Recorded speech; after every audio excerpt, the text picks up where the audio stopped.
কাদামাটির মতো নরম একটা সরকার, কিন্তু ষড়যন্ত্রকারীরা তারা থেমে নেই।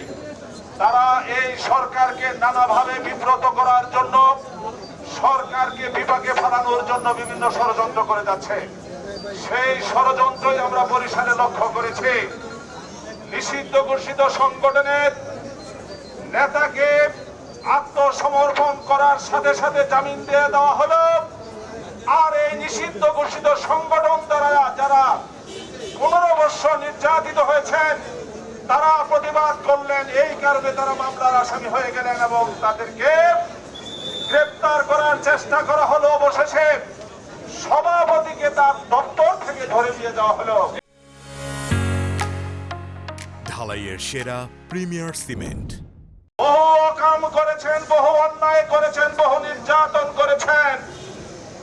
আর কোন ষড়যন্ত্র বা নির্যাতন করার কোন পদের দেওয়ার চেষ্টা করবেন না।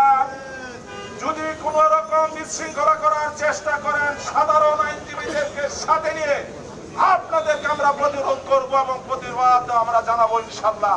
গতকালকে নিজেরা কক্ষ ভাঙচুর করে একটি সাংবাদিক সম্মেলন করেছেন।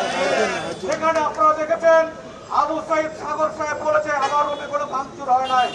পাশে থেকে বলা হচ্ছে স্যার শেখ মুজিবের ছবি ভাঙা হয়েছে, উনি বলছেন না ভাঙা হয় নাই। তারপর ওনাকে জোর করে বলানো হয়েছে আমরা ছবি ভাঙা কক্ষ ভাঙার রাজনীতি করি না। আমরা সুপ্রিম কোর্ট ইউনিটকে একটি শান্তিপূর্ণ ক্যাম্পাস হিসাবে দেখতে চাই। এজন্য আমাদের যা করার করব। আমাদের মাননীয় প্রধানমন্ত্রী সম্পর্কে কটূক্তি করেছেন। আপনারা কত বড় উদ্ধত আচরণ!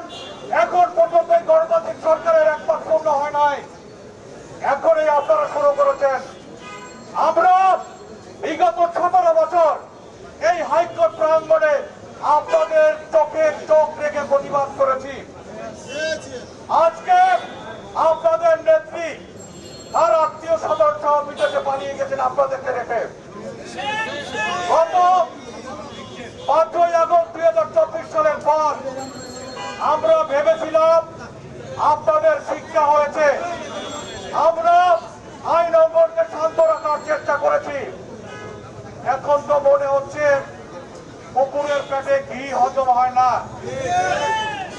আমরা এই সভা থেকে স্পষ্ট ভাষায় বলতে চাই, শান্তিপূর্ণ পরিবেশ বজায় রাখার জন্য ভূমিকা রাখুন, অন্যথায় সমুচিত শিক্ষা আমরা দেব।